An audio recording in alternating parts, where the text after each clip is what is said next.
સવારમાં કેતકીબેનનો ફોન આવ્યો એટલે પરિમલભાઈએ વહુને કહ્યું, બેટા આરોહી, તમારા મમ્મીનો ફોન હતો. તમને પિયરે રોકાવા તેડાવે છે. લગ્ન કરીને આવ્યા ત્યારથી અમને અગવડ ના પડે એ માટે તમે ક્યારેય શાંતિથી પિયરે રોકાયા જ નથી. આજે પણ તમે ના પાડી એટલે બચાડાએ મને ફોન કર્યો.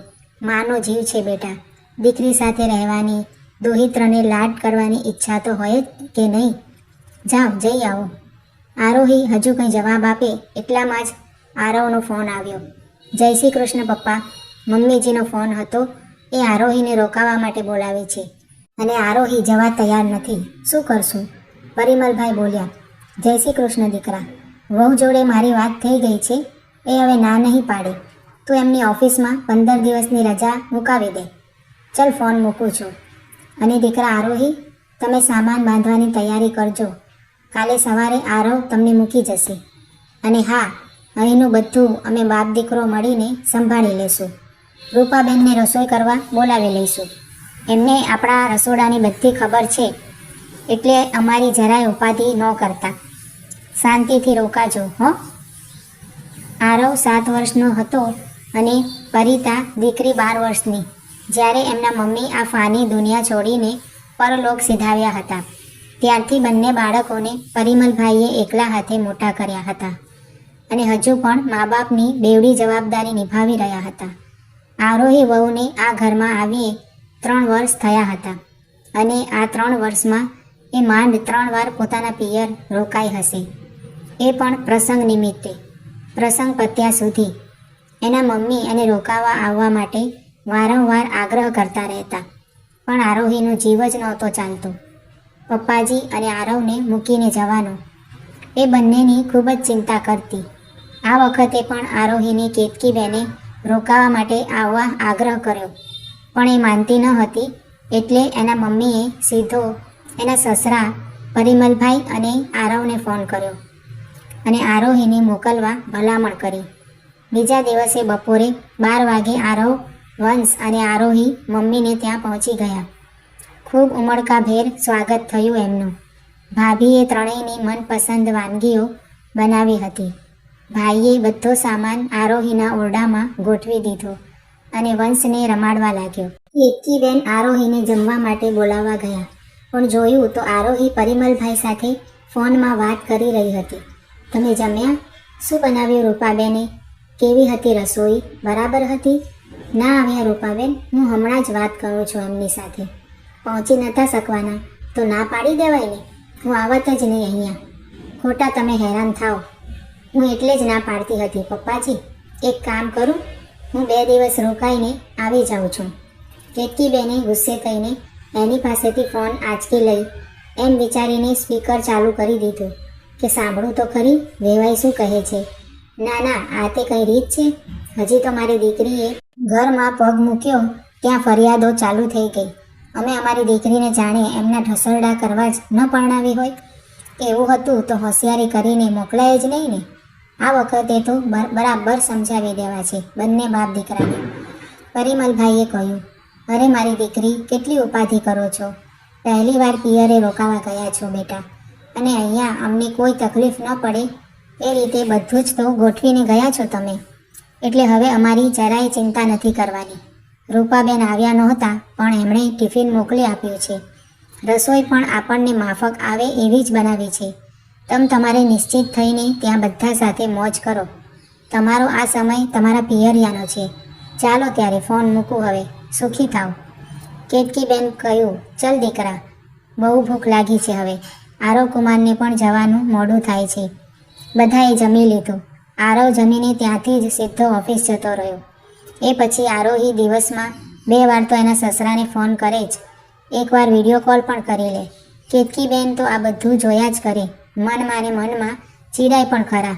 અંતે એમનાથી ન રહેવાયું એટલે કહી જ દીધું, આટલી ફિકર તે મારી કરી છે ક્યારે જેટલી તારા સસરાની કરે છે?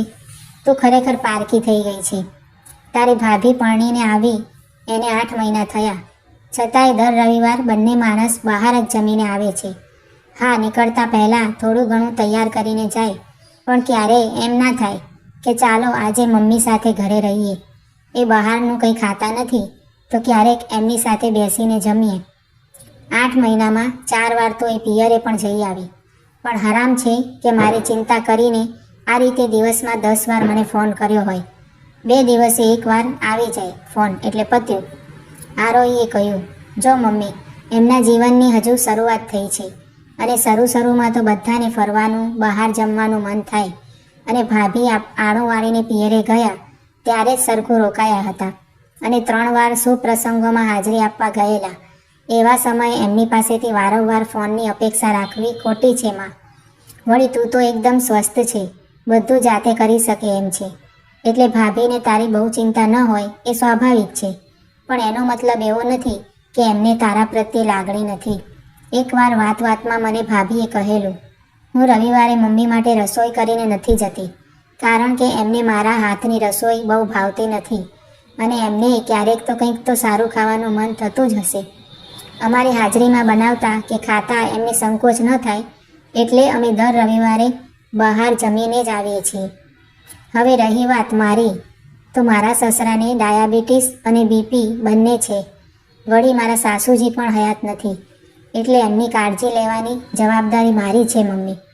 કેતકીબેન બોલ્યા, ભારે પાકી છે તારી ભાભી. તારો ભાઈ તો એને પૂછીને જ પાણી પીવે છે. હવે તું એની થઈ ગઈ. મને તો એમ હતું કે દીકરી આવશે તો એ એના ભાઈ ભાભીને સમજાવશે, પણ તે તો મને જ ભાષણ આપવાનું શરૂ કરી દીધું. ઠીક છે ભાઈ, મારી જ ભૂલ છે બધી, હું જ ખરાબ છું. આરોહીએ એમને વળગીને કહ્યું, મારી વાલી માં, તને તો હું સૌથી વધુ પ્રેમ કરું છું. ચલ આજે આપણે બંને મળીને તારી ભાવતી વાનગી બનાવીએ અને પછી આપણે બહાર ફરવા જઈશું. બંને મા દીકરીએ મળીને સાંજની રસોઈ બનાવી અને ફરવા નીકળી ગયા. અઠવાડિયું રોકાઈને આરોહી પોતાના ઘરે આવી ગઈ.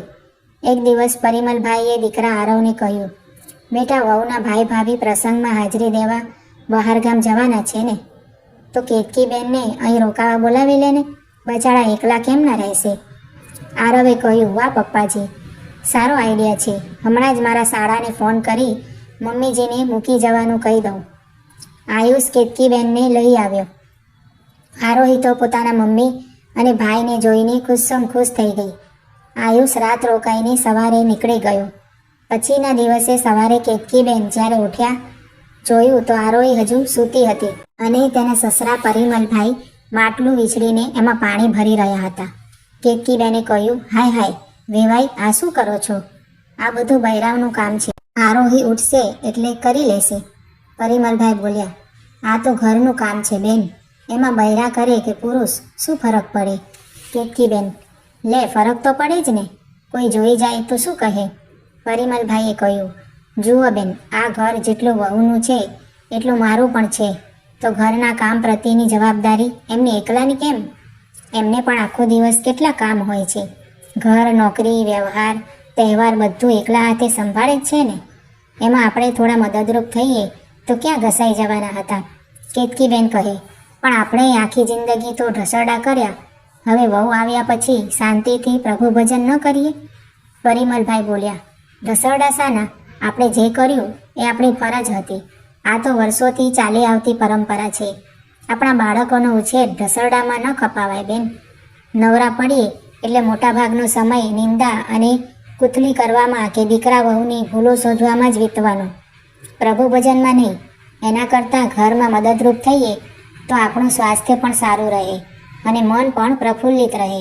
હું તો એટલું સમજું બેન કે લાગણીના સંબંધોમાં એકબીજાને અનુરૂપ થઈને જીવવામાં જ મજા છે. માટલું ભરાઈ ગયું એટલે પરિમલભાઈએ લોટ બાંધી બીજી તૈયારી કરી દીધી.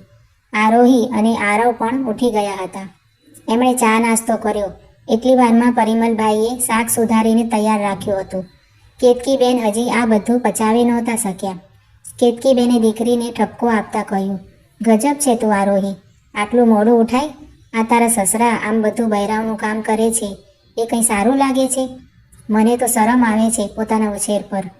ત્યારે આરોહીએ કહ્યું, મમ્મી, પહેલાં મને પણ બહુ શરમ આવતી હતી. પપ્પાજી આ બધા કામ કરે એ મને પણ નહોતું ગમતું. મેં એમને કહ્યું પણ ખરું, ઘણા વર્ષ કામ કર્યું, હવે આરામ કરો. તો પપ્પાએ કહ્યું, આરામ કરવા માટે આખી રાત પડી છે, દિવસ તો કામ કરવા માટે છે. આરવ મને ઓફિસનું કોઈ કામ તો કરવા દેતો નથી. એ પણ એમ જ કહે છે કે તમે હવે ઉંમરલાયક થયા, ઘરમાં બેસીને પ્રભુ ભજન કરો. સાચું કહેજો દીકરા, મારા જેવો એક સંસારી જીવ આખો દિવસ પ્રભુ ભક્તિ કરી શકે?